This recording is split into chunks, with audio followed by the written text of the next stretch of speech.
Okay, what is a wire guardian? This is a wire guardian. So you have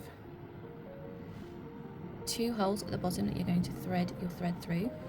They run up through a channel that's in the top here, and your thread will sit against that channel. And what that does is when you have a jump ring or clasp attached, as you can see here, it is your wire guardian that is rubbing against your jump ring and not your thread. So it prevents your thread from fraying and breaking. So how do we use them? In order to use these, you are also going to need some crimp tubes. Okay, crimp tubes are these tiny, tiny little beads. 1 hole in the end, and you literally just thread your wire up through it. So we take our wire, we thread it up through the crimp tube. Now we're going to go up through our wire guardian. Give yourself a decent bit of room to work with at the end here. You're going to go back through your wire guardian. Mine are particularly small wire guardians because I work with quite fine beads and I like them to look neat. Okay, so there it is on. It will slide back down, look. So we can pinch those ends shut. My crimp has disappeared to the bottom. Let me bring it back up. Now, at this point, if you're using a closed jump ring or a closed clasp, you can also thread that on and attach that now. Okay, but if you're using an open one, then that doesn't really matter. You can add it afterwards. So bring your crimp tube that you've already put on 1 piece of wire and thread that second end through it. Bring it all the way up. And what you should have is something that looks like this. Okay, your wire guardian and then your crimp tube. And then you're going to go ahead and crimp. Now, a lot of people will just squish. Do not recommend that. Use your crimping pliers. Place it in the notch where that V goes. Make sure you've got it nice and central. Make sure your wires at the end are pointing away from each other. And squish that flat. Okay, and then you have this little V shape.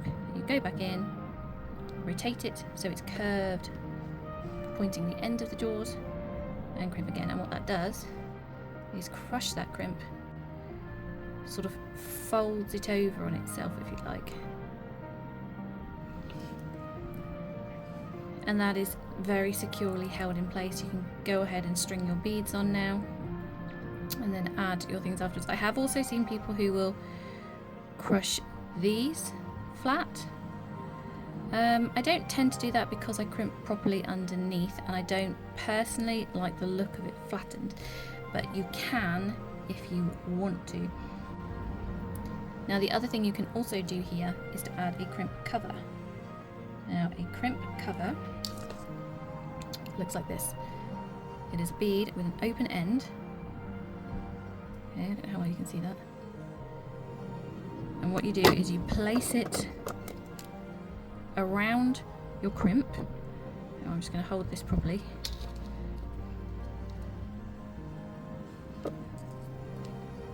Okay, so you place it around your crimp like that. And you give it a very gentle squeeze. Then, very, very gently squeeze all the way around. Now, a lot of people have trouble with their crimps, and that is because they over squeeze and it misshapens. I cannot stress enough, gentle squeezing. And by going all the way around like this, you help to retain that circular shape. Okay.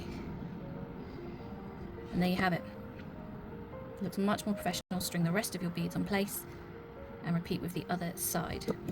So I've threaded on some pink zebra jasper just to make a quick bracelet so that I can show you the other side.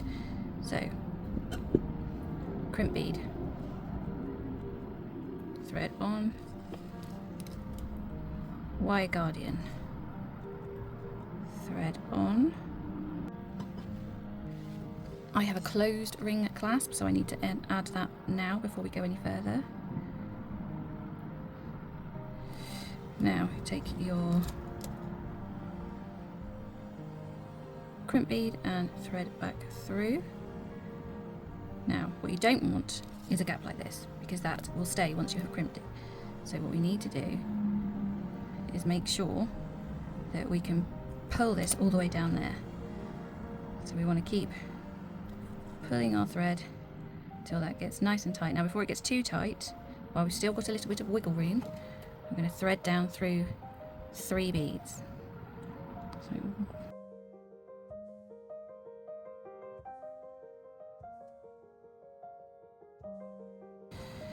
now we've still got a bit of a gap, you see that?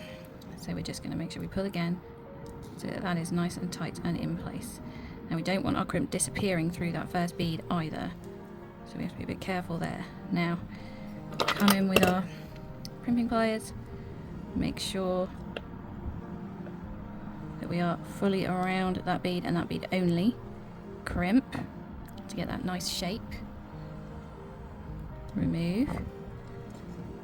Turn sideways and place it inside one of those holes. Now you have to make sure on this bit that it's facing the right way, and crimp that flush like that. Okay, now we want our crimp cover. Okay, take our crimp cover, place our crimp inside of it, and we're just going to squeeze that shut, and then before we're fully closed, start going around very gently. So now the last thing to do is take our flush cutters and cut away the bits of tiger or beading thread or tiger tail, whatever you're using, that is sticking out of those ends. Okay, that one's a little bit short, but it's popped into the bead next to it, so that's fine. And then the only thing I have left to do is to add my jump ring. Now, when using wire guardians, I would say that closed jump ring is absolutely fantastic because it gives you that added strength. Now, I don't worry too much about my jump rings because I have a permanent welder jewellery machine and I just weld mine shut afterwards. Okay, so there we have it.